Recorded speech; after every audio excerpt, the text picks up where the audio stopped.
Assalamu alaikum.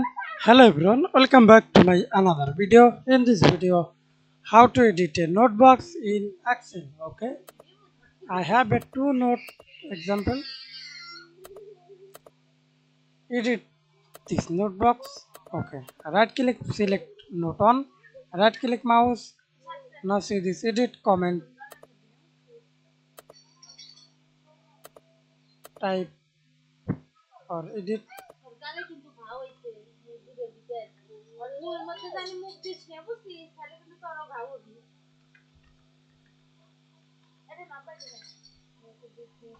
Okay,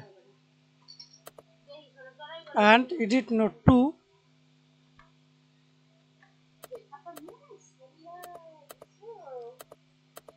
Go to data tab.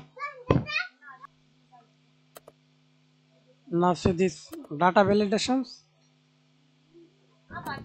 Click here, input message. Now see this same name, note 2.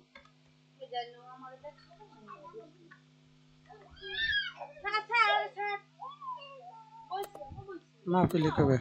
Thanks for watching video. Please subscribe to my channel, like, comment.